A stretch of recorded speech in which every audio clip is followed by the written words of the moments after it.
Welcome to Oh God, What Now, the politics podcast that doesn't need a flag on a lamppost to know what country it's in. I'm Andrew Harrison. Today, it sometimes feels like the world is drowning in crises with no solution. From out-of-control inequality and the rise of an untouchable billionaire class who despise democracy, to the spread of war and the breakdown of the international order, it seems like we're heading for a version of William Gibson's jackpot, the civilization-ending polycrisis. If violent populism and political radicalisation don't finish us off, then climate change and job-killing AI are in a race to get it done instead. But what if there were solutions and they weren't hidden or esoteric, but tested, proven and available in history books? That's what Australian philosopher Roman Krznaric says in History for Tomorrow, How the Past Can Inspire Our Future. Out now in affordable democratic paperback after a year in elitist hardback. It's a wide-ranging and inspiring read. Gail Bradbrook, one of the co-founders of Extinction Rebellion, even called it joyful. So we're going to go for a bit of hope this week. Can we find salvation for the future in the past?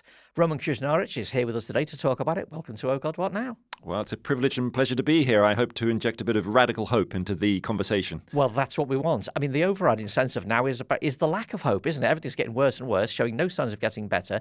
It feels, very kind of like a new and oppressive situation to be in. Have there been previous moments, do you think, when we've society has felt like it's on a downward spiral without any available kind of future philosophy nearby? Yeah, I mean, I think in any age, everybody thinks it's the worst time in history. Things are getting worse, or sometimes there are two things going on. We think there's amazing progress, but, it's all the world's going to end. And throughout history, we've kind of had that. But I think there's something about this moment which feels a bit different, doesn't it? Like we've got AI hurtling towards us faster than we can adjust to it. We've got climate change happening faster than every scientist is saying. We've got genetic engineering changing the pace of evolution itself. We've got democracy crumbling before our eyes. It does seem like a bit of a polycrisis and think like, what the hell are we going to do about that? Well, the only instances I've been able to think about were in the age of global communications, when the world can talk to itself, i.e. essentially the 20th century, are the situations before the two world wars, and that's not very encouraging.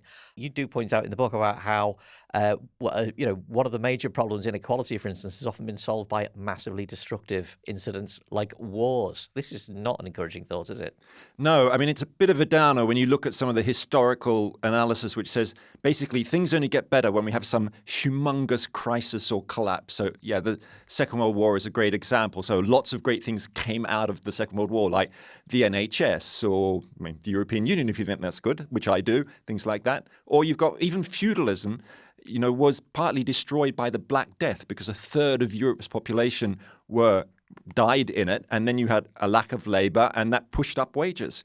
Yes, you might not necessarily choose the Black Death or the Second World War to get those things, but you did get them. Yeah, but I think there are other ways as well, and we can probably talk about some of that. We will get into some of that later in the podcast. Also with us today, it's free-range political journo and Westminster editor at the Lead UK, Zöe Grünewald. Hello, Zöe. Hello.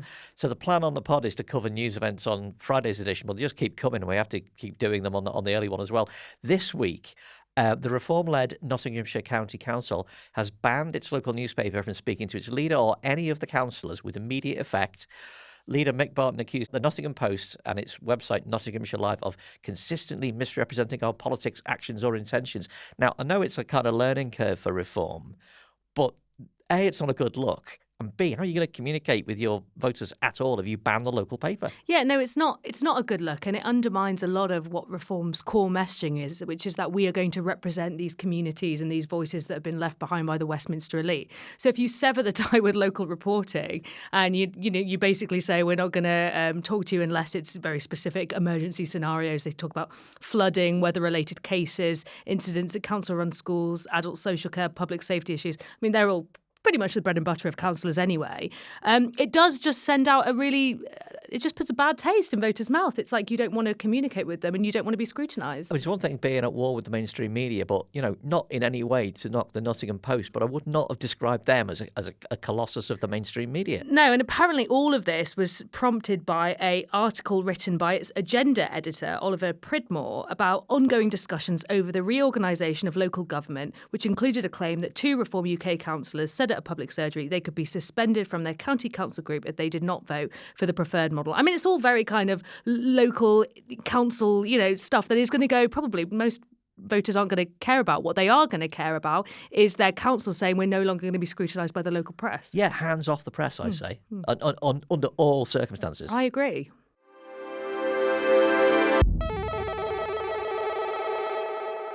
So, are there answers to our various current nightmares in similar events from the past? Let's get into it. Roman Krznaric, you are a social philosopher. What does a social philosopher do? I made up that term, actually. That doesn't matter. What does a social philosopher do? I'll have to tell you. Well, if you think about philosophy, normally the question is, how should I live? But I think of social philosophy being the question like, how should we live? So it's about what are the kinds of ways we should organize our politics or our economies or our culture. So that's essentially what it does for me. It sort of opens our mind to sort of collective change, collective organization. Yeah, I mean, one of the things that's often said about British politics is it's cursed by PPE, politics, philosophy, and economics, that our leaders tend to have all gone through. I studied failure. PPE, I'm sorry. But you're a good one. You've come out well. I survived it. Yeah, I mean, do you get the sense that, like, our leaders don't think enough about the philosophical side of governing, about where, not just where we're going, but why we're going there? Absolutely. I mean, I think most politicians are dancing to the tune of the latest opinion poll or the latest social media post, that they're trapped in the tyranny of the now, just like businesses are too. They can't see beyond the next quarter report, or we're looking at our phones and clicking the buy now button. And I think they end up becoming highly reactive, and they don't think about the future, partly about what are the impacts of our actions on future generations beyond today's voters or even our own children or grandchildren's lives. But they also, I think, fail to look at the wisdom of the past. And it's like you wouldn't drive a car without looking in the rear view mirror. But I think that's what so many politicians are doing. Or they cross their fingers and hope that new technologies will sort out all our problems for us. So I'm trying to think about what can we learn from the extraordinary way that other civilizations, societies have dealt with problems and crises and things like that. What surprised you as you went for this kind of wander through various kind of inflection points and, crises and triumphs and disasters and so on? And what stood out to you that perhaps even in your own discipline you hadn't really realized before? I think when you think about learning lessons from history, we normally focus on everything that's gone wrong, right? Captured in that famous aphorism that those who can't remember the past are condemned to repeat it.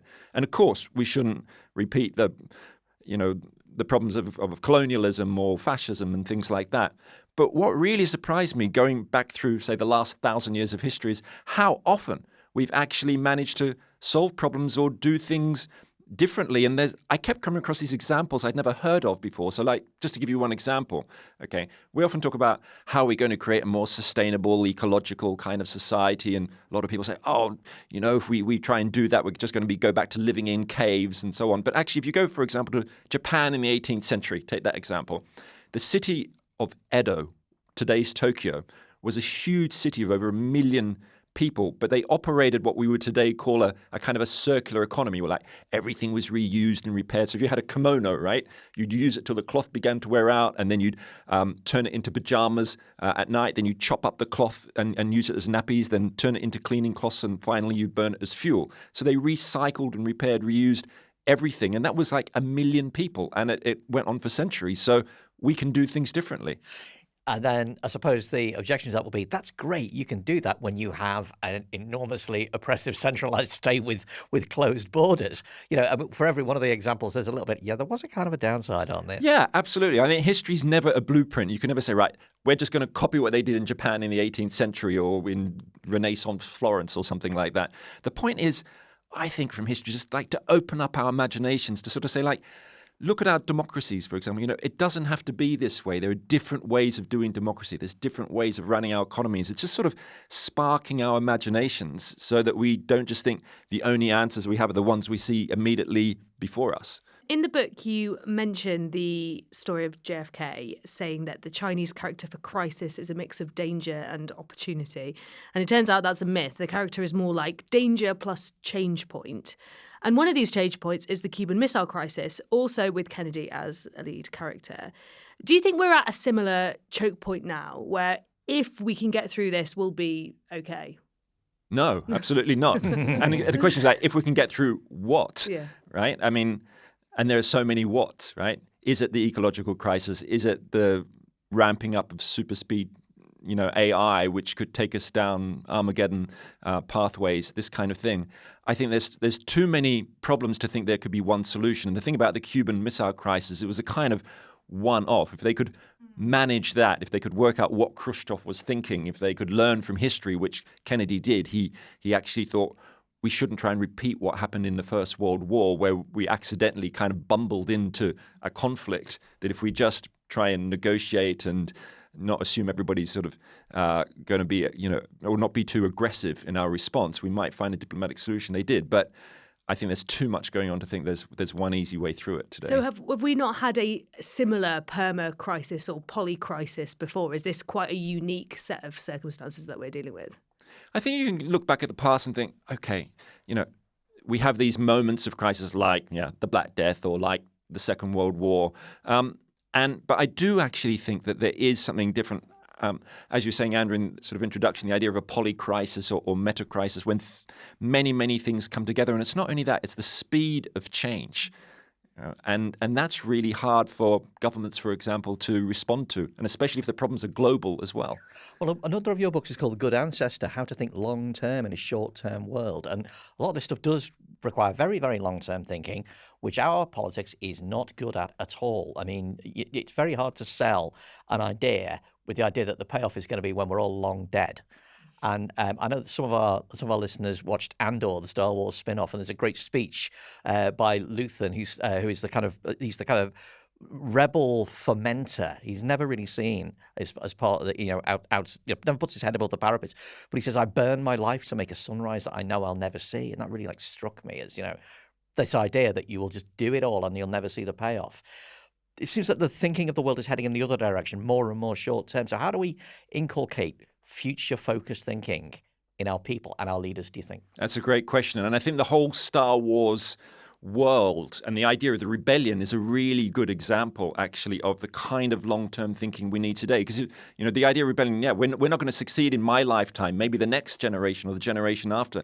But that's actually how a lot of the great social movements viewed change. That's how the suffragettes did it, or the trade union movement.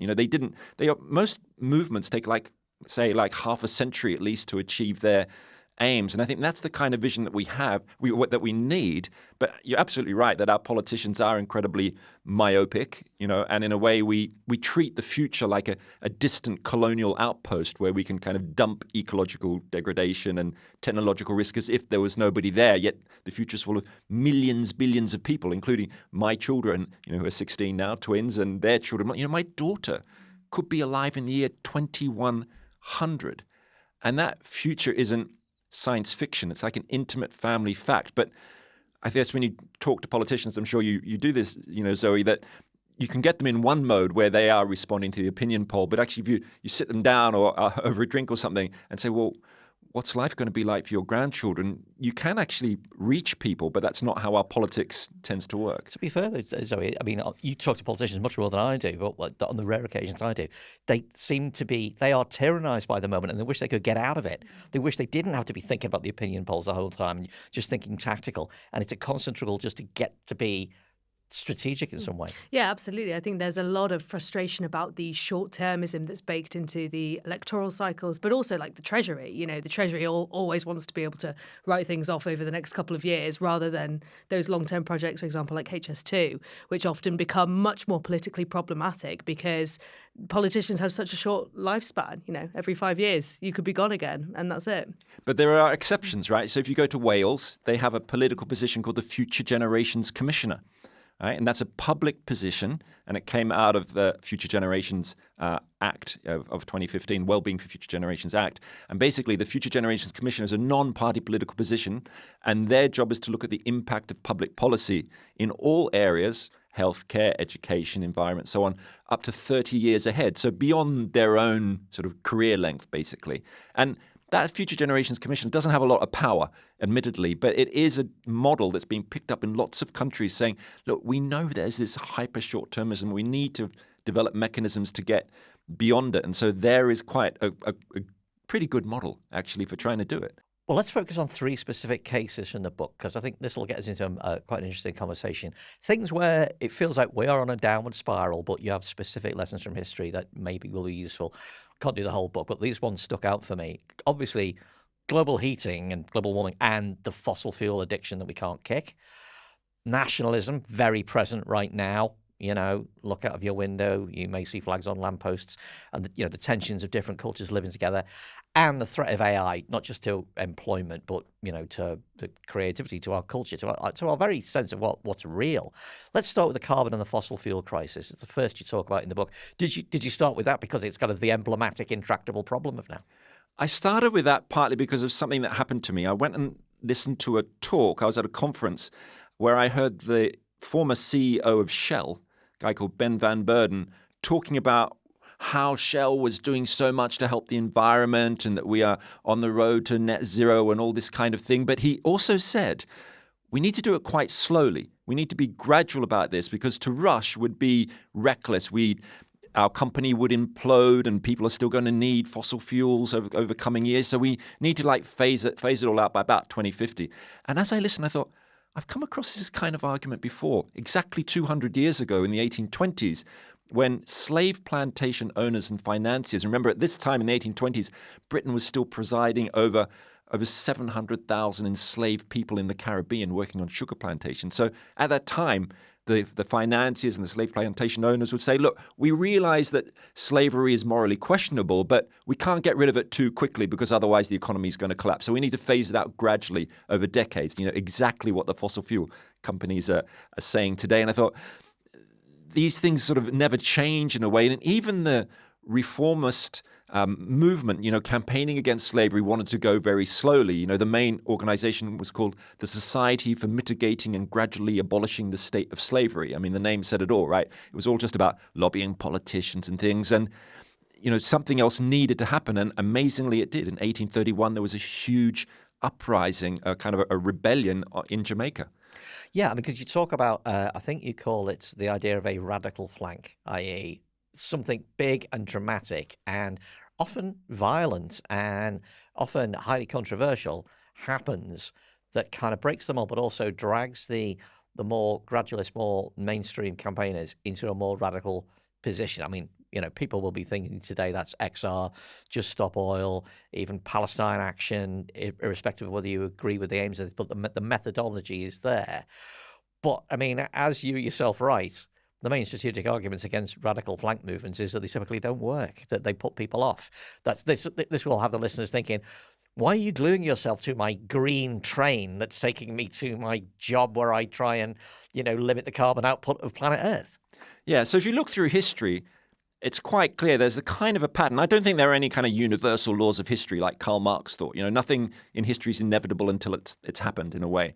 But there are these kind of patterns, and one of them is this idea of what's called the radical flank effect, which is that when you've got social movements, some of the most successful ones have basically had two bits to them. They've had a mainstream moderate movement and then a more radical movement on the side, which makes the mainstream look a bit more palatable. So the classic case would be the civil rights movement in the US in the 1960s, where you had the mainstream movement around Martin Luther King Jr., and then you had the more radical flank, Malcolm X and the Nation of Islam. And basically what they did is they made Martin Luther King Jr. look more acceptable to those in power. And even Martin Luther King Jr. recognized that. So if you jump to today and you look at Extinction Rebellion and Just Stop Oil and all these groups, many people really kind of hate them. And of course, it's annoying when your road is disrupted, your commute to work is disrupted by protesters on the street. But if I think about myself, right, I like sitting in old libraries reading books. But from what I've discovered in those books about the power of these radical flank movements, I found myself lying on the street with my teenage daughter, blocking the road in front of Parliament because of the government's glacial pace of action on the climate crisis, because I can't think of a better way to be a good ancestor. It's almost too risky not to do that. And then the question, as you say, is, well, doesn't this put more people off? And that's where you have to look at the evidence. Is it putting more people off? And sometimes these movements make terrible strategic mistakes, like they jump on top of commuter trains, in a poor part of a city or something, and that really annoys people. But and that doesn't seem like a good idea to me.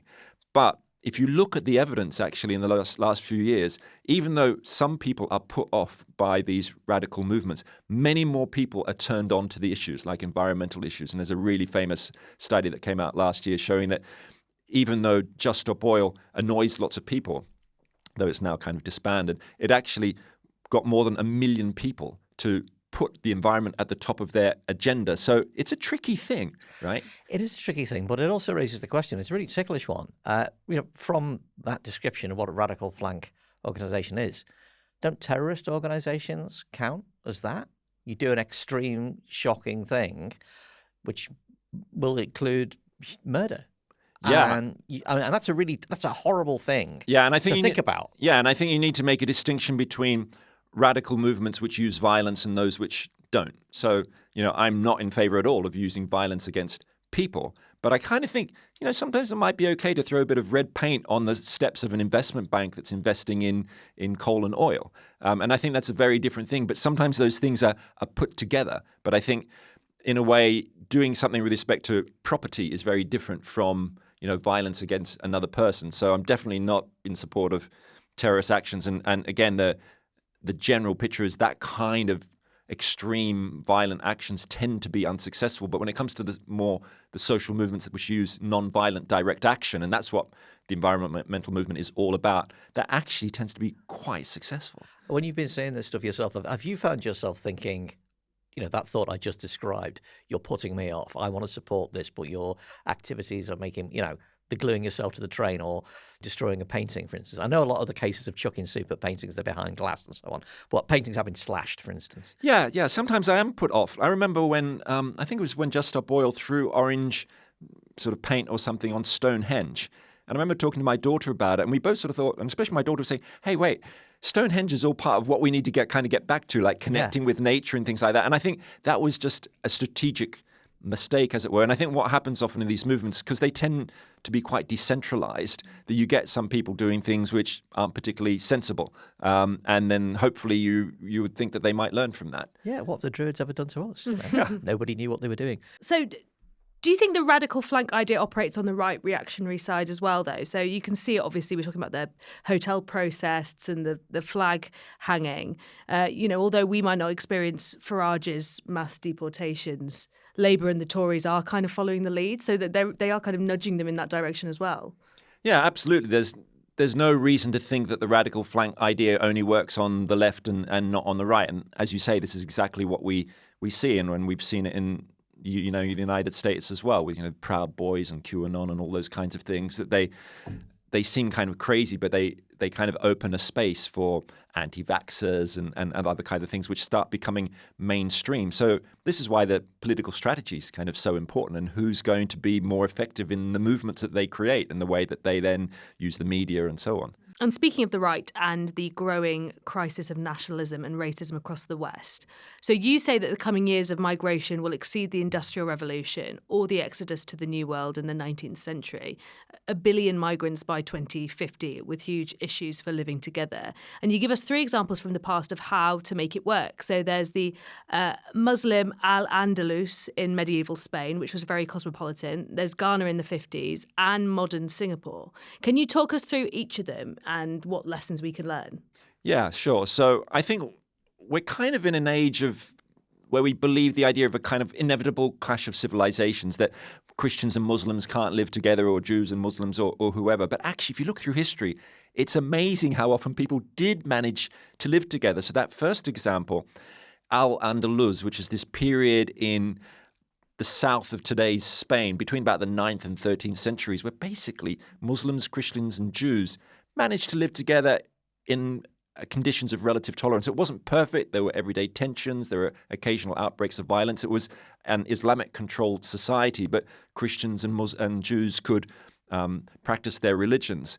But it did manage to survive for a couple of hundred years, at least, without totally falling apart. And I think it's a kind of a lesson of how we can live together. And one of the things that they had back then was people mixing together in cities. This was what historians say is one of the things which enabled tolerance to develop, that there were marketplaces where Jews and Christians and Muslims were all sort of interacting and knowing each other, and they had a shared language as well, which was Arabic, and the religious tolerance helped too. So it's possible. In fact, if you think about cities today, there are so many studies which basically show that as the size of a city gets bigger, then levels of tolerance and cooperation increase actually kind of exponentially. And of course, again, there are everyday tensions if you're living in East LA or in the housing estates in Paris, of course there are conflicts. But basically, when you mix people together, like I think of my son's, football team. I live in Oxford, a sort of a smallish city, but there are kids from loads of different backgrounds, right? And they're just playing football together. And I kind of sometimes think, look, if I was going to do one thing to change the world, I'd make everybody play five-a-side football on a Sunday afternoon. Please no. I'm not having that. No. Come on. Kick a ball straight. Wrong audience. Football is for watching, not playing. But it's actually a school of tolerance, right? Without people realizing it. Yeah, I mean, it's interesting because you do see that's why the populists and the right tend to hate cities. Levels of racism tend to be lower in cities. All the energy, all the get rid of the boats energy, all of the kind of xenophobic energy comes from the suburbs and rural areas, doesn't it? Yeah, but of course it's not enough just to cross your fingers and hope your city's going to bring people together. Yeah. So, for a few years I used to work for this organization called the Oxford Muse, spelled M-U-S-E, like the Muses of Greek mythology. And that was a charity that was invented to create conversations between strangers. Right? So what we do, I used to organize these meals or giant picnics for 500 people from all across the city and get people to sit in pairs, right? It's going to sound a bit crazy, but what we do, we give them, instead of a menu of food, we gave them menus of conversation with questions about life on them, like what have you learned about the different varieties of love in your life, or in what ways would you like to be more courageous? So people are encouraged to have conversations were like the opposite of speed dating. You talk for an hour, not for a minute, but it was all about getting people to recognize their common humanity. And historically, this is exactly what was happening in the coffee shops of London in the 18th century, where they'd have these communal tables, a bit like the one we're sitting at right now, where strangers would sit down and they would talk about the issues of the day, republicanism or anti-slavery. So I think more of that coffee shop conversation culture would help. You can really tell your hands around with Brian Eno, can't you? It's very Brian Eno, a brick strategies card kind of thing.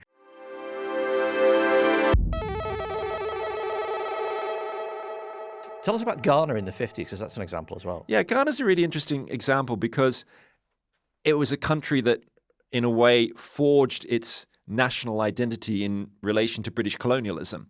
And Ghana itself had people from lots of different language and ethnic groups. And as it emerged into independence in the 1950s, the question was, how do we create kind of a tolerant society? How do we manage to all live together? And they did lots of things to do. I mean, one of the things they did quite controversially was make English the kind of language of education and national language, and that's partly how they did it. And they also did it through kind of symbols, stamps and flags and statues and all these kind of things. The same thing happened in France in the 18th century, right? After the French Revolution.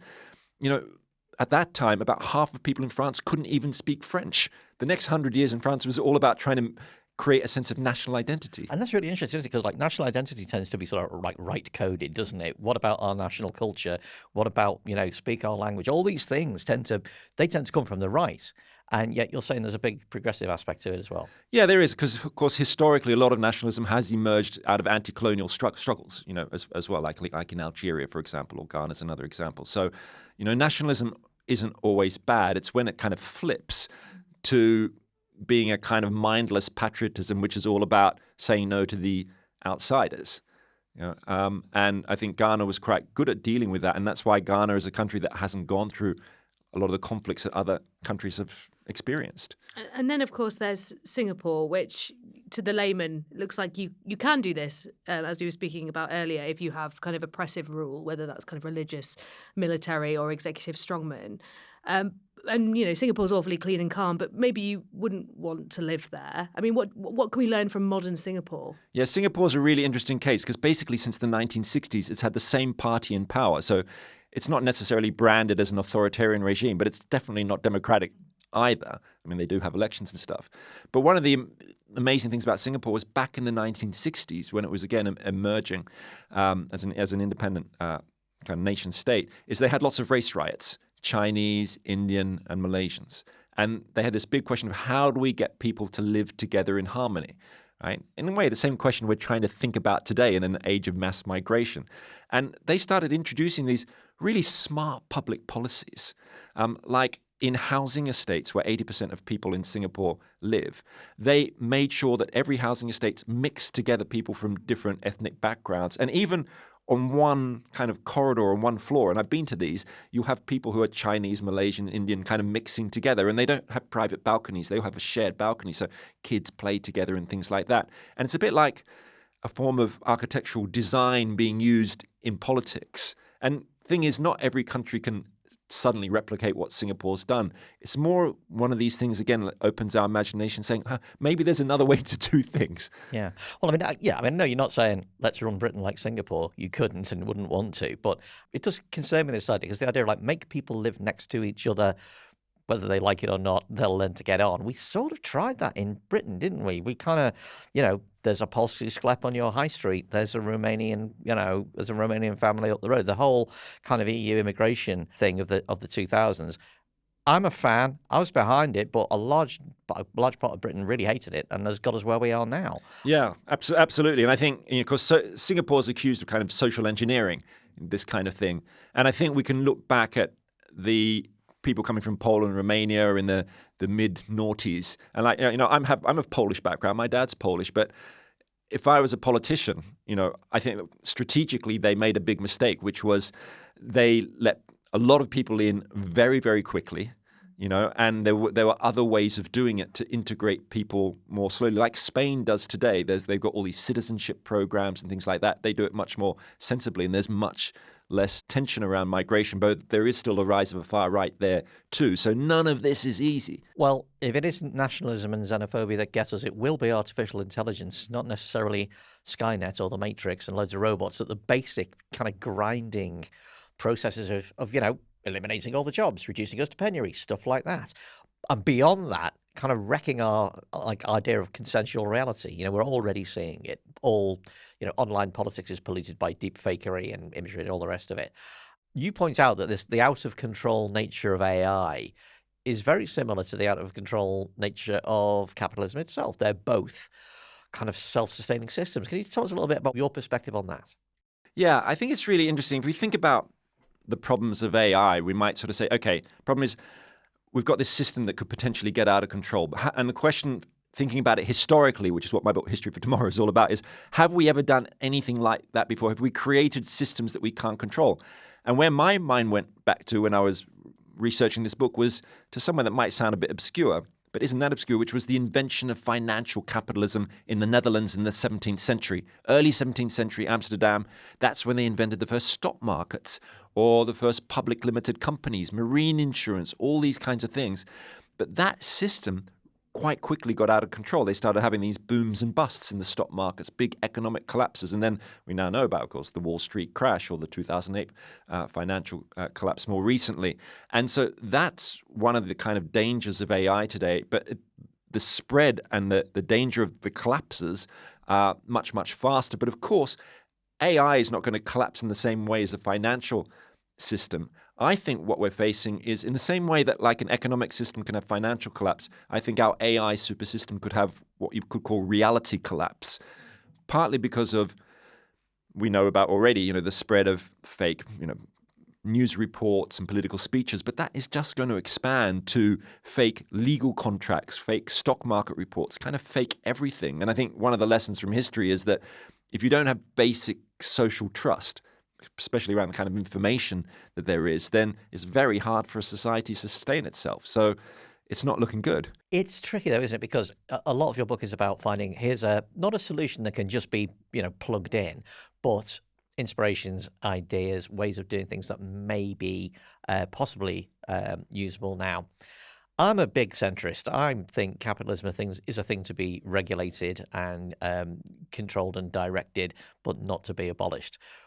We have signally failed to get control of it around the world.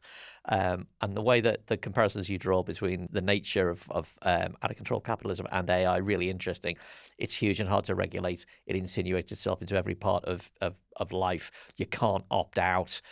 It can develop its own crazy contagions. These are all great echoes.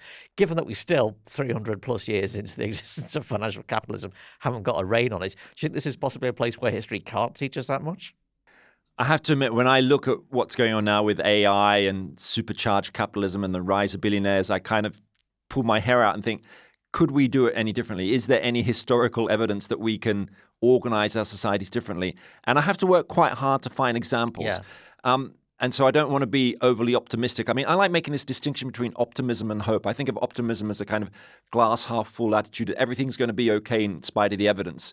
And I'm not optimistic about our chances of dealing with that kind of problem. But I'm hopeful in the sense of being committed to the values and the vision you have, even when the odds are against you. So when it comes to running a different kind of economy, okay, you can go to Italy today, okay, to the region of Emilia-Romagna. Its capital is Bologna. There's like 5 million people who live there.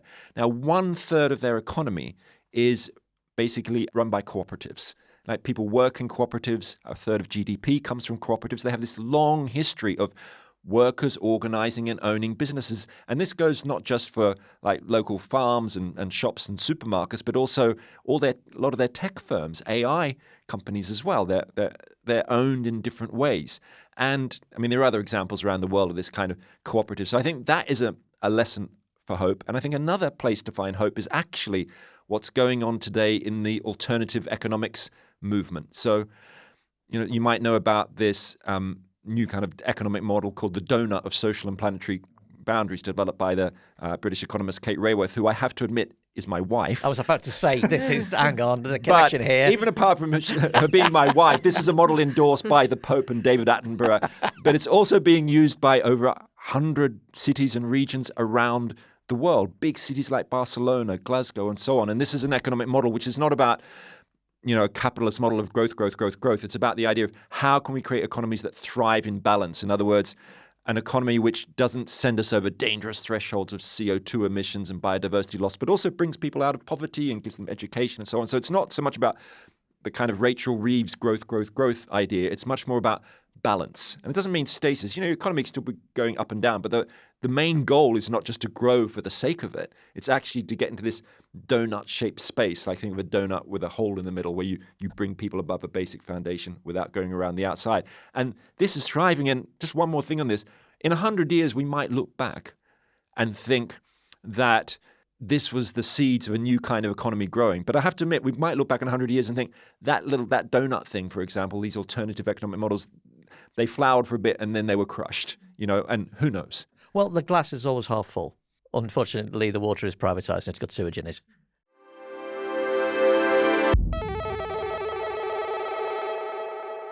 This is heady stuff. Well, let's take a breather for a minute with our regular feature, But Your Emails, where we answer questions from you, the listening public. We're trying to do it a little bit more often in both editions of the week. So remember, you can email your questions to info@romaniacs.com, our heritage email address. Questions on all topics are welcome. This is from ASW Burnham. Is it Andy Burnham? Secret identity. And the question is, this is probably for you, Zöe. Should I pull down any English and British flags adorning lampposts and railings or leave them be? How do I know if the country is not simply getting behind our teams in the Women's Rugby World Cup, even if there seems to be unnaturally high support in pro-Brexit, Farage, anti-immigrant areas? I don't think it is Andy Burnham because he's... No, I don't think it's Andy Burnham. Well, I'm hoping that some people will know far better than me when the rugby and football fixtures are, because I'm not the person to come to tell you about that, unfortunately. I think we can't know for sure why a flag is up in a particular area, but I think we can do a bit of deductive reasoning, right? So, yes, flags have always been a symbol of support for rugby, football. Is there a match playing? Are there massive flags appearing or spray paint in a particular area that suggests this is a mass organised event rather than, individual businesses or homes choosing to display a flag proudly? Obviously, it's a very personal decision to decide whether or not you want to take that flag down. Obviously, I would say you shouldn't do anything that puts you in harm's way. We need to remember that this Operation Raise the Colours is something that has been organised by formerly a key member of the English Defence League's leadership bodyguard team, a man called Andrew Currier. He was previously jailed for his part in a racist death. We also know across the country many other small groups have been encouraged to come together to raise the flag, organised by well-known far-right extremists. That includes football hooligan chat groups that are encouraging people to go out and raise the flag. So I would say whatever you choose to do, just be very careful, because there is obviously a lot of bad far-right actors taking part in this, and I think it can be quite a dangerous and provocative moment. Well, interestingly, a couple of reform-led councils have asked residents, to be careful about hanging up the flags, and certain councils said, we're not going to allow this. It goes against a pre-existing bylaw. So it's not just a given thing that anybody can chuck the flags up wherever they like. Also, I guess context matters, doesn't it? Because, the current far right and the kind of radicalized people who are following it are getting very adept at walking right up to the line. Like, for instance, I look at Sadiq Khan's Facebook page. They're always talking about bacon sandwiches. And you say, you're just being racist here. Yeah. No, I just like a bacon sandwich. Well, I eat a bacon sandwich at home. That's absolutely fine. I go and sit in front of a mosque and do it. I'm making an ugly point, aren't I? So yeah, they want to create a conflict where they can say, look, we are being penalised for just putting up our democratic free speech right to wave the English flag. What's wrong with that? When actually we know, as you say, context does matter, and it is, I think, a lot of people spoiling for that conflict, that altercation that possibly they didn't get over the Epping hotels, so they didn't get another repeat of the riots.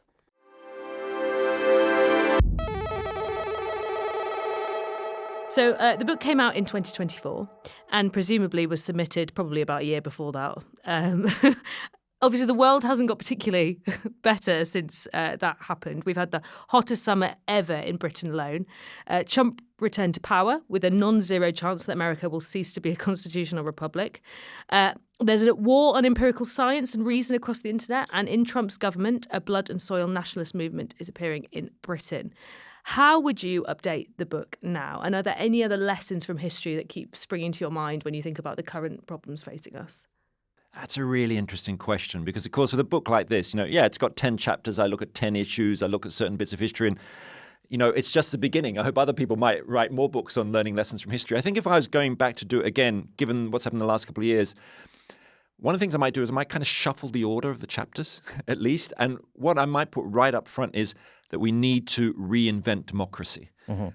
Because I think, particularly because of Trump, but the rise in general of the far right across Europe and other places as well, and in Argentina, etc.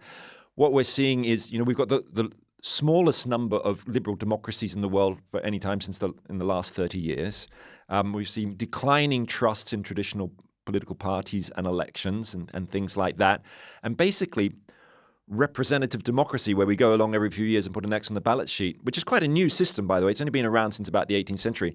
This system is not delivering the goods. It's not dealing with ecological crisis, but in many ways, more importantly, it's not, keeping the price of energy and food down and housing and stuff like that. And people start turning against the system. So we need to reinvent democracy, but we don't have to only just go to the kind of Trump-like dictator-style solution. There's actually other ways of doing democracy, which I think are really important. So go back to ancient Greece, for example, right? Many people know ancient Greek democracy, like the 5th century BC, known for its exclusions of women or immigrants or slaves. But actually they had this really cool thing that's today called sortition, which is the random selection of citizens for public office. Basically their equivalent of the House of Commons was chosen out of a hat, like we do for juries, right?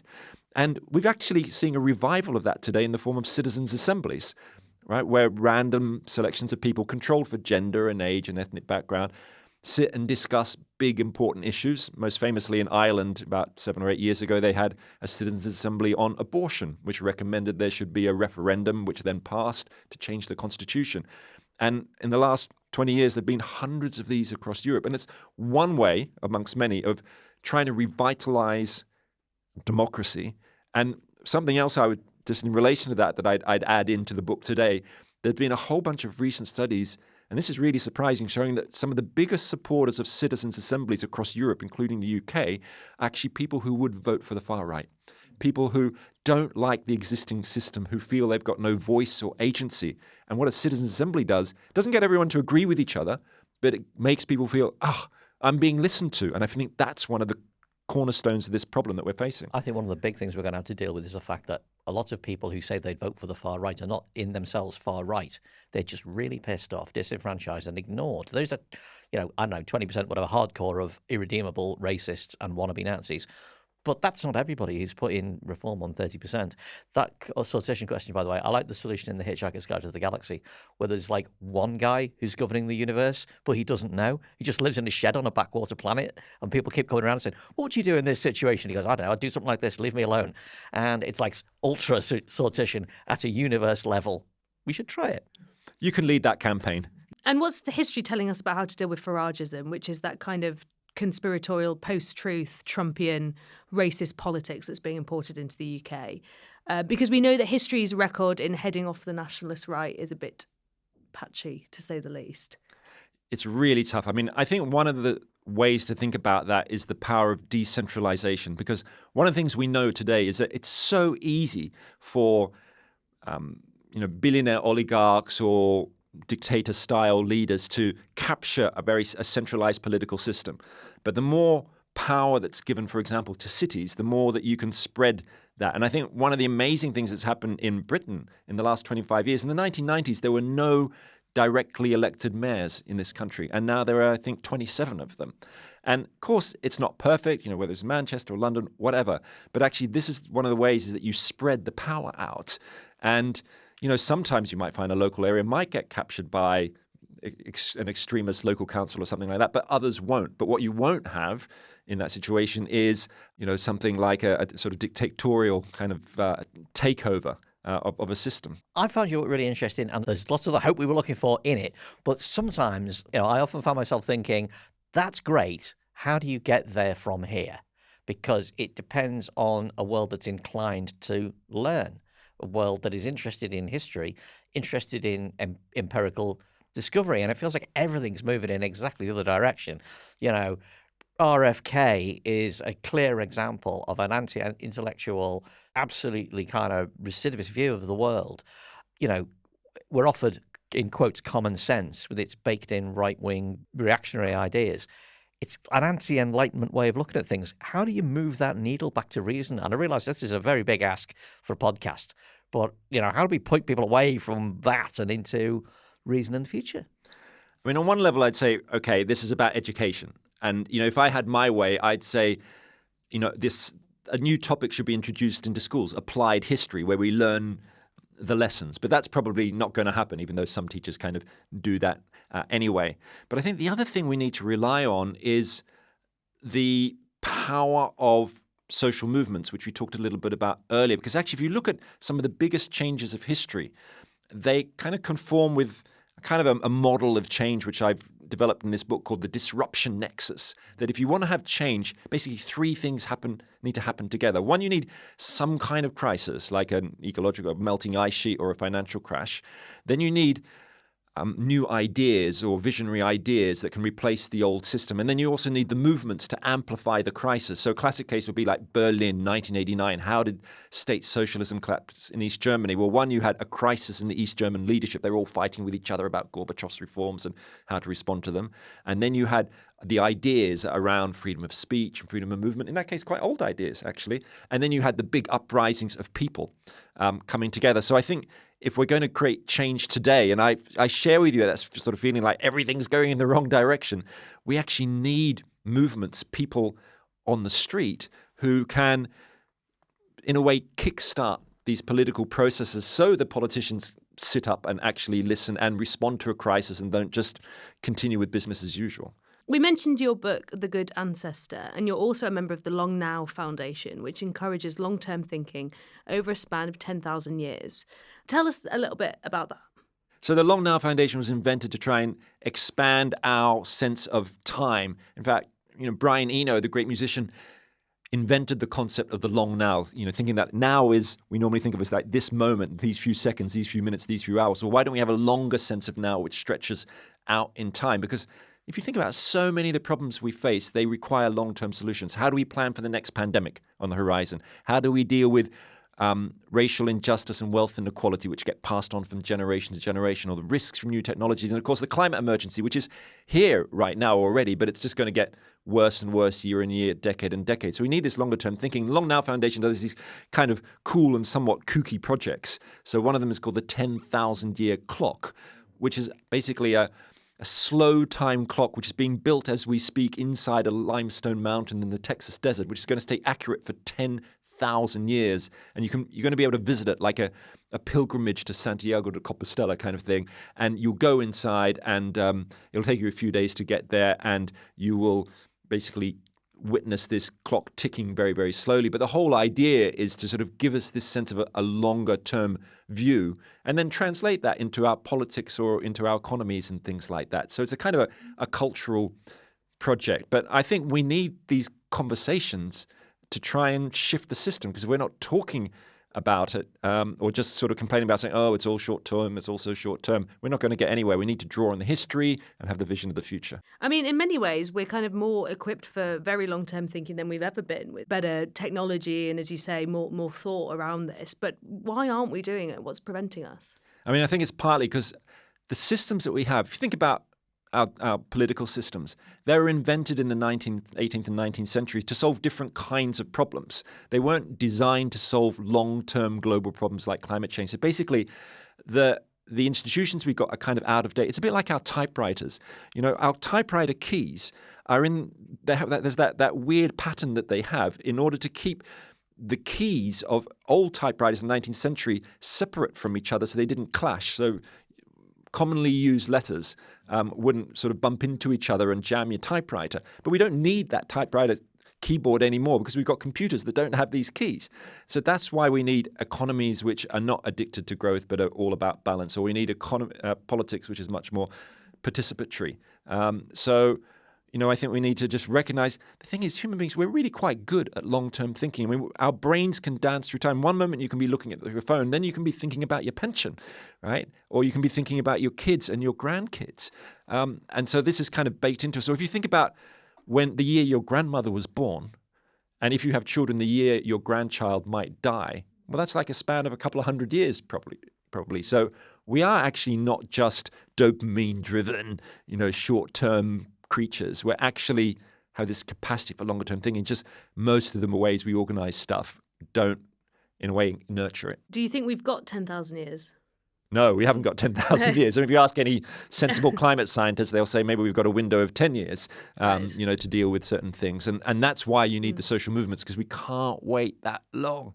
And that's the real dilemma, is it? How do you have transformative change at high speed and at scale? That's what we're always struggling with. Let's finish with another email from one of our listeners, which came in rather fortuitously. He didn't know you were going to be on the podcast, but this fits quite well. Martin Greenaway asked, it feels like we're in the fat part of our great-grandchildren's history books right now. For those feeling that they must do something but not knowing where to start, does the panel have any helpful suggestions of where they can make a difference? Well, it's not the panel, it's Roman. Does Roman have any suggestions? What should Martin do? I love that. That's brilliant. I think in a way it's a kind of existential question. I think, you can think, we should be joining this movement or that movement, or pushing for this policy or that policy, whatever, or shopping in this way or that way. Actually, I think it's a bit simpler. I think we need to look ourselves in the mirror in the morning and just ask ourselves this question: what can I do today to be a good ancestor? In other words, is there something I can do today that might make me be remembered well by the generations to come? Whatever it is. It could be writing a poem. It could be trying to get solar panels on your kids' school. It could be anything, because I think we're all kind of different. We all got different roles to play. Some people want to, lock on or go onto a street and block the roads. But, other people want to, do things a different way. And we need to be open to that, write a play, whatever it happens to be. So I think just ask yourself that question, almost like making it a habit. Is what I'm doing about being a good ancestor? Am I going to be remembered well for this? And if every CEO and politician did that, for instance, I think the world would be a slightly different place.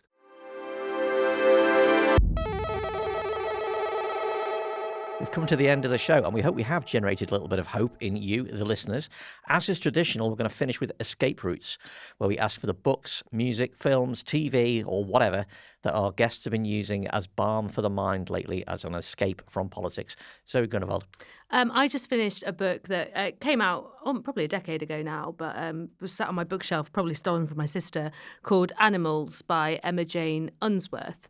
It's a fiction book. It's about two women that live together. They're best friends, and one of the women, the narrator, is getting married. And it's just it's very, very funny. It's very rude, but it's a really kind of intimate exploration of female friendships and how they evolve with time. And as somebody who is, reaching my 30s now. It just was kind of the perfect moment, I think, to have read this book, especially because the narrator's just on the verge of getting married and starting a new life. And it was just fantastic. I think really good, kind of challenging the preconceptions of how women should behave, but also looking at the brilliance of being a woman. Thank you for making me feel ancient, Zoe. That's lovely to hear. Roman, what have you been watching, listening to, thinking about? I've been escaping into The Bear Series 4. Oh, right. And the reason is that, it's been out now for a couple of months, Series 4, and I've been obsessed with The Bear for, a few years since it came out. But it's the best way I find to bring my whole family together. So me and my partner and our 2 kids, we sit and watch The Bear together. And then we've got this bear recipe book that we found online where somebody's gone through all the episodes and sort of put together the recipes, sort of pieced them together like a jigsaw. So we try and make the Bezzato family pasta and stuff like that. And it's a brilliant way of just being together, and it's fun. Though, I have to admit, like, watching The Bear is pretty kind of intense, and it's not particularly relaxing, but at least it's different from what I see on the front page of the newspapers every day. When you're cooking, do you shout like fire and cousin and corner at each other? We do actually. We say a lot of yes, chef, all day, everywhere, and behind. That's the one that's being said all the time. Well, my escape route was literally an escape. I went to a rock and roll festival. I went to Krankenhaus in the Lake District, which is the music and culture festival of the band Sea Power, formerly British Sea Power. And it's at Muncaster Castle out in the lakes by Ravenglass. I'd never been there before. Stunningly beautiful part of the world. Really quiet as well. And Krankenhaus, Sea Power played. Jane Weaver played her amazing cosmic music. Dean Wareham and Britta from Galaxy 500 played. But also, there is bird watching. There was a dog show judged by Sean Keaveney from Six Music. There was great hikes through the hills. There was more real ale than I could handle. And there were several listeners there who said hello. So listener Tony, who elbowed me in the ribs when I think we were watching the Modern Ovens, the Jonathan Ridgman tribute band, he elbowed me in the ribs and said, "Is this going to be an escape route?" And I said, "Yes, it is. It is an escape route." Sadly, Krankenhaus is not on next year, but we think it'll be on the following year. And honestly, it was just the best fun. It was really nice to see so many listeners as well. And that is the end of the show. Thank you, Roman Krznaric. Thank you. It's been a privilege and a pleasure. It's been really enjoyable. Listeners, you can buy History for Tomorrow, How the Past Can Inspire Our Future from our official shop via the link in the show notes. And thanks for joining us, Zöe Grünewald. Thank you very much. We hope, listeners, you're enjoying our new deep dives at the start of the week. It's like I say, it's day-to-day politics on the Friday edition. So don't forget to subscribe. And if you back us on Patreon, you get everything early, as well as that delicious glow of supporting independent podcasting. History shows us that it's individual readers and listeners who sustain political conversation, just like the coffee houses in the 17th century. Isn't that right, Roman? Absolutely true. Spot on. There you go. So follow the link in the show notes to find out how you can help. And don't forget, if you've got questions for the pod about anything at all, then send them to info@romaniacs.com and you might make but your emails. Thank you for listening. We'll see you at the end of the week or in 10,000 years, whatever comes first.